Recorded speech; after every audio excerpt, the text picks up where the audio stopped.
We are about to explore the beautiful and extraordinary country of Malaysia. So let's jump right in and learn 10 surprising and interesting facts about the country of Malaysia. Welcome back everybody to FTD Facts. My name is Leroy Kenton and I'm really excited to add this episode to our 10 Facts episode series. We haven't spoken about Malaysia in a long time. I've seen several people request for us to do a video about Malaysia again, so here it is. Alright, so at fact number 10, I'm always interested to know what names mean. So let's actually start there. The name Malaysia is believed to come from the word Melayu or Malay, and it's believed that that came from the Sungai Melayu River in Sumatra. And that river, its name is derived from the Dravidian or Tamil word Malay or hill. Moving on to the next fact, number 9. For many people that aren't familiar with the history of Malaysia, they're completely surprised to learn that Malaysia's official religion is Islam. Islam is practiced by the majority of the Malaysian population. Now, the Constitution of Malaysia says that all Malaysians are Muslims. It just declares that for everybody. Now, Malaysians are not allowed to change or abandon their faith at all, but on the other hand, Malaysia still has a lot of residents who are not Malay. So for non-Malays, for the most part, they follow other religions such as Taoism, Christianity, Buddhism, and Hinduism. But for those who are Malay nationals, you need to be Muslim based on the constitution. Now, the next thing to know about Malaysia is that it is part of the Malay archipelago. Now, what's that word mean anyways? Well, it's a big word. It pretty much means a group of islands. Now, the country of Malaysia itself has around 878 islands, and most of which though are still not inhabited. But either way, the collection of islands that make up Malaysia, it's a pretty beautiful sight to look at. Now, Borneo is the third largest island in the entire world after Greenland and New Guinea, and it's also the largest island in all of Asia.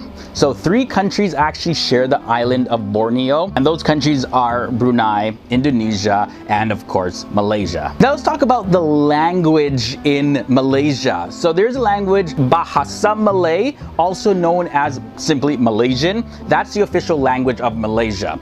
This, by the way, is different from the Malay language of Malayalam found in India, by the way. So a lot of people get those confused.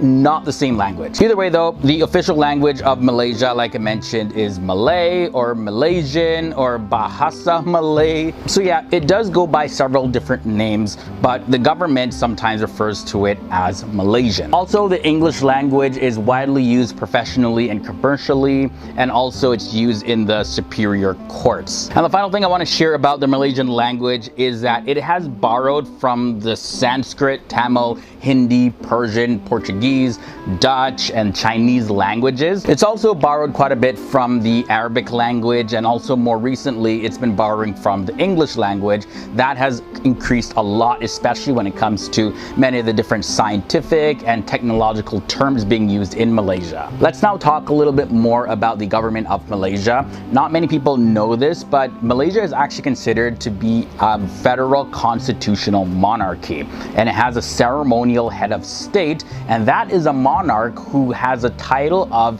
Yang di Pertuan Agong, which means paramount ruler. Now, when it comes to this paramount ruler, what happens is that he's elected from among 9 hereditary state rulers to serve for a 5-year term.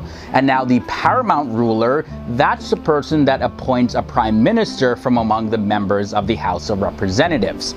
And then from there, with the advice of the prime minister, the monarch then appoints the other ministers who make up the cabinet. Alright guys, so we reached halfway in this episode. We got a little bit of an inside look about Malaysia, how the country is structured, a little bit of the word meanings and the languages and all of that. But we still have 5 more facts to get through, but I do gotta mention before we get into those last 5 facts that we have a similar video that we did about the country of Indonesia. Now, it's also a beautiful country that's made up of over 17,000 islands. That is a lot. I have the link to that video below in the video description section. section. I'll also link to it in the card section of this episode. I highly recommend that one, especially if you're enjoying this episode so far on Malaysia. But either way though, if you've already seen that video or you're just simply not that interested in Indonesia, I'll link to a playlist that's filled with every single episode that we've made about countries of our world. So you can go through those videos to learn about your favorite countries. I also have the link to that below in the video description section, and I'll link to that in the card section of this episode as well. All right guys, so let's get into fact number 5 now. Malaysia is an extremely busy country when it comes to visitors. So check this out. It's estimated that more than 450,000 people cross the Malaysia-Singapore border every single day. And they cross by using the 2 land crossings across the Straits of Johor. Now this makes it one of the busiest land borders in the entire world. Next thing I want to share at fact number 4 is Malaysia also holds a pretty interesting world record. Now it's not what you would think it is though. It's kind of random, but it's reported that the largest roundabout in the entire world is located right in Malaysia. It's in Putrajaya, and the roundabout in Putrajaya is 3.5 kilometers in diameter, and that equals 2.7 miles.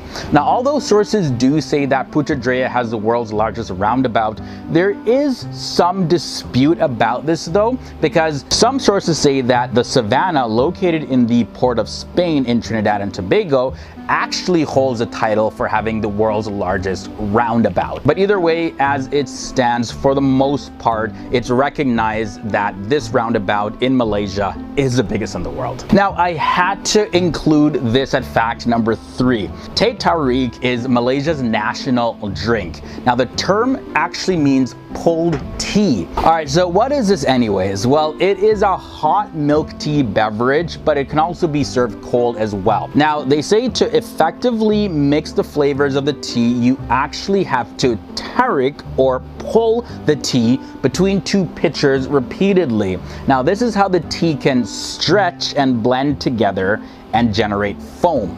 So once the Teh Tarik is boiled, it's then strained into a mug, and then the tea is poured from a height of about a meter, which is about 3 feet or so, into another mug. And then the process known as pulling is repeated several times until froth is formed over the tea. And the pulling process actually cools down the tea. But it's not just a delicious beverage that has an interesting process to froth it and cool it down, but also Teh Tarik competitions are an actual thing. They're organized all throughout Malaysia, and you can see people actually pulling tea in the most creative way possible, and they throw in some dance moves as well. This is an actual sporting competition, for real. Another thing to note about Malaysia is this. The country is made up of 2 main land masses. Now, there is what's known as Peninsular Malaysia, and it's also known as Malaya or West Malaysia, and it's the part of Malaysia that makes up the southern half of the Malay Peninsula and the surrounding islands. Now, its area is about 332,265 square kilometers, which is approximately 40% of the total area of entire country of Malaysia. Now, the other part of the country is known as Malaysian Borneo, or Sabah, or Sarawak, and Labuan, or most commonly it's referred to as East Malaysia. Now, this is a part of Malaysia on the island of Borneo. Like I mentioned, it was the largest island in all of Asia. Now, the final thing I want to share in this episode when it comes to the country of Malaysia is this. Kuala Lumpur, also known as KL, is the capital of Malaysia. Now, the words Kuala Lumpur literally mean muddy confluence. And if you're not familiar, confluence is just a fancy term for the point where 2 rivers intersect. Kuala Lumpur is a metropolis, big, booming area, and it actually got its name because it was founded near the place where the rivers Klang and Gongbak intersect together. Now, Kuala Lumpur, Malaysia metropolitan area's population is about 8 million people. So with that said, that wraps up this episode about 10 surprising facts about Malaysia. Really hope you guys enjoyed this one. I know I had a great time researching and learning more about this country. A whole lot of fascinating facts. And I want to hear your thoughts and comments about anything that I shared in the episode. Leave those down below in the comments. We also take requests here on FTD Facts, so if you want to see a part 2 of this episode or any other videos that you want to see, let me know also down below. My social media links are below in the video description section as well, so you can follow me over there. And until next time, guys, stay awesome, stay educated, and I'll see you in the next one.